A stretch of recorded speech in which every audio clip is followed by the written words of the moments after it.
Selamat pagi mahasiswaku. Saya akan sampaikan tutorial tentang pembuatan harmonisasi yang kalian pelajari di semester ini. Harmoni yang kita pelajari ini menggunakan media harmoni 4 suara. Ya, 4 suara itu meliputi sopran, alto, tenor, bass. Nah, sekarang saya akan bikin media itu. Ini 2 sangkar nada saya hubungkan. Artinya bahwa nanti perjalanan musik itu dari wilayah ini bergerak terus ya, 2 sangkar nada ini bareng. Yang pertama kita bikin kunci dulu. Kunci G. Kunci G atau kunci treble atau apapun namanya. Kunci G, kemudian kunci F, ini kunci bass. Jadi untuk kunci G itu untuk meletakkan nada-nada sopran dan alto. Sopran dan alto adalah suara-suara perempuan, suara-suara wanita. Adapun di sini di kunci bass nanti akan kita taruh suara-suara tenor dan bass, yaitu suara-suara suara pria. Kita coba ya. Kita coba akor 1. Kita tahu bahwa akor 1 itu terdiri dari C, E, G. Nah, bagaimana C, E, G itu kita tuangkan secara sopran, alto, tenor, bass atau secara 4 suara. Sopran, alto, tenor, bass kita singkat dengan SATB. Kita bikin akor 1, misalnya ya, akor 1. Tapi sebelumnya ini ada saya beritahu bahwa nada dasar atau tonika yang kita pakai adalah tonika C. Tangga nada yang kita pakai adalah tangga nada C mayor. Nah, karena itu sangkar nadanya kosong, tidak ada tanda mula, tidak ada crash, tidak ada mol, natural. Kemudian kita pasang sukat juga ya, mungkin 4/4, 4/4. Di bawah juga 4/4. 4/4 juga bisa dibikin dengan huruf C. Ya, misalnya dengan huruf C. Sebentar saya hapus dulu 4/4-nya karena huruf C sepertinya lebih singkat kalau kita menggunakan lambang huruf C yang artinya adalah 4/4. Jadi begini. Nah, ini artinya 4/4. 4/4, 4/4. Kalau 2/4 nanti ada coretnya begini. Ini 2/2 maksud saya, 2/2. Kita pakai yang lazim saja, yang umum itu 4/4 ya. Dengan menulis seperti huruf C begini, itu 4/4. Kemudian kita pasang akor 1. Akor 1 terdiri dari C, E, G. Kalau dibikin 4 suara berarti ada nada C yang didobel ya. Misalnya ini bass. Bassnya ada di C. Tenornya mungkin di G. Tangkainya ke atas, kalau bass tangkainya ke bawah. Ya, bass tangkainya ke bawah, tenor tangkainya ke atas. Ini mutlak, harus. Tangkai ini mutlak. Kemudian untuk suara sopran dan alto, saya lebih suka sopran ada di C. Ya, tangkainya ke atas. Kemudian alto tinggal memasang nada E yang belum hadir. Nah, ini alto E. Ya, jadi 4 suara seperti ini. Ini C, G ya. Ini C, ini C, E ini, G-nya ini. Jadi bassnya C, tenornya G, altonya E, soprannya C. Nah, kukusan nada seperti ini artinya dibunyikan bareng ya, dibunyikan bareng, dibunyikan bersama-sama selama 2 ketuk ya, dengan nilai setengah semua ini adalah 2 ketuk ya, untuk 4/4 jreng gitu ya. Kalau dengan Sibelius mungkin bisa dibunyikan, atau kalau ada di ruang kelas yang terdiri dari pria dan wanita juga bisa diperankan oleh mereka. Yang ini sopran, yang ini alto, ini tenor, ini bass. Mari kita nyanyi bareng-bareng. A gitu. Maka akan terdengar akord itu, harmoni itu. Ini salah satu contoh. Kita pakai ini. Kemudian akor 1 ini kita tulis lambangnya di bawah. Akor 1. Kemudian apakah akor 1 ini akan bergerak ke akor lain? Ya tentu. Karena supaya dinamis ya. Akor 1 tidak berjalan terus gitu. Musik itu tentunya akan mengalami pergantian akor dari akor 1 ke akor yang lain. Kita coba bergerak ke akor 4. Akor 4 terdiri dari F, A, C. F, A, C. Ya, kita pasang bassnya di F. Ini. Kemudian tenornya di A. Nah, kenapa di A? Ya, untuk suara-suara bergeraknya sebaiknya melangkah saja. Dari sini ke sini, ini melangkah. Kalau bass ini dari C ke F, ini meloncat namanya. Ya, yang namanya melangkah itu cuma bergerak berjarak sekonde dari dari G ke A, itu melangkah. Tapi kalau meloncat dari C ke F ini misalnya. Oke, sekarang bagaimana dengan sopran dan alto?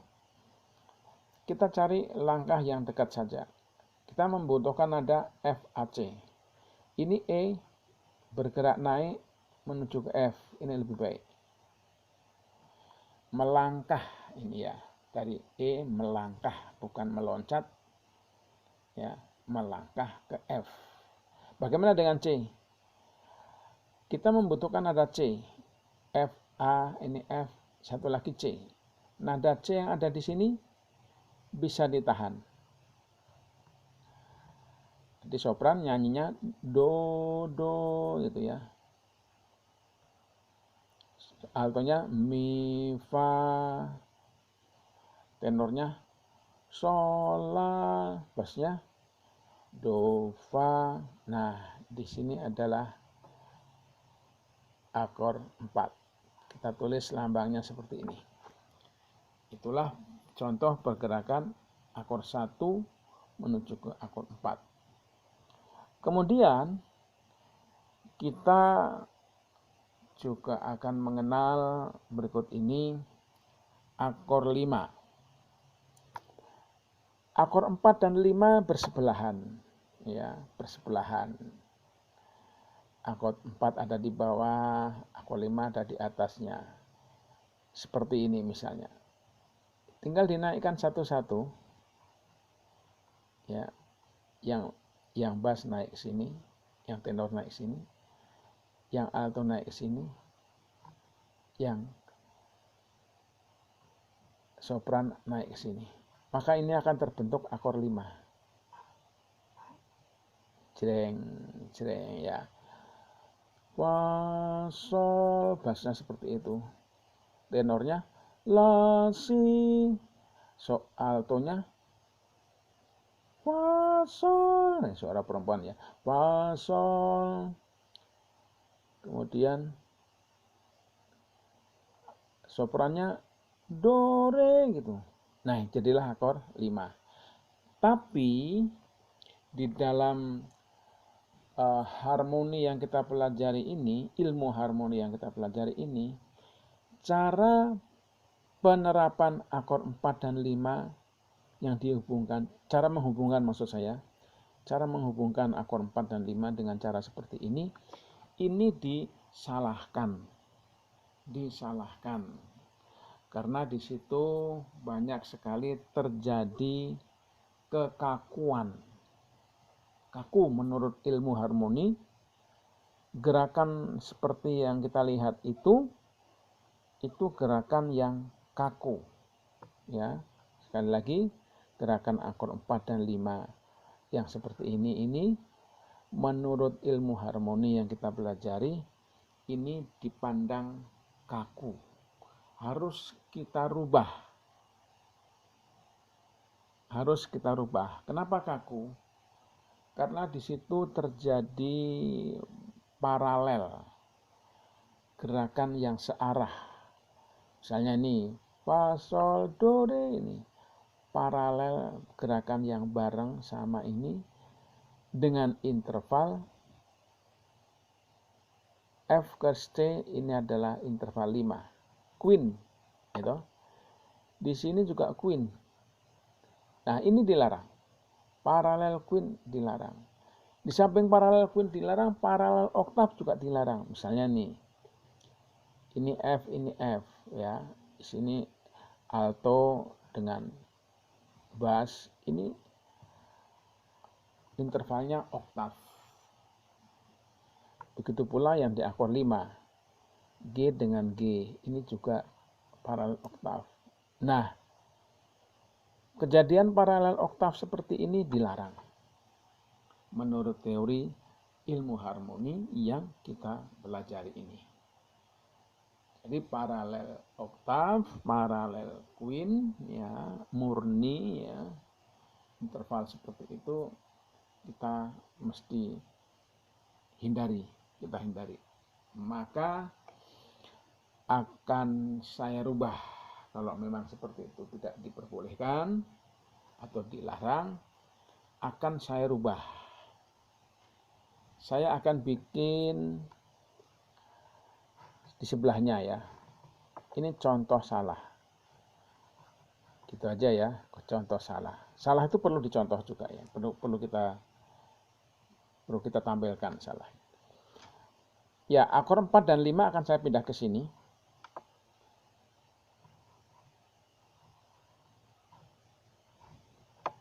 Ini akor 4 saya kembalikan ke sini. Akor 4 Romawi. Ya, akan bergerak ke 5. Kalau bassnya sih memang harus F, akor 4. Dan ini bassnya harus G. Kita belajar ini dulu. Ya, itu saya ganti di situ. Kita belajar posisi dasar dulu aja. Supaya tidak terjadi seperti ini, naik gitu, maka yang lain kita bikin turun. Kalau bassnya ini sudah naik dari F, G gitu, suara yang lain kita bikin turun, itu lebih aman. Misalnya ini, tenornya dari A bergerak ke G, dia kumpul dalam satu pitch yang sama, ya. Bass dan tenor kumpul dalam satu pitch yang sama, maka dia akan posisinya penulisan seperti itu. Kemudian kita membutuhkan apalagi kan G, B, D ya. G, B, D.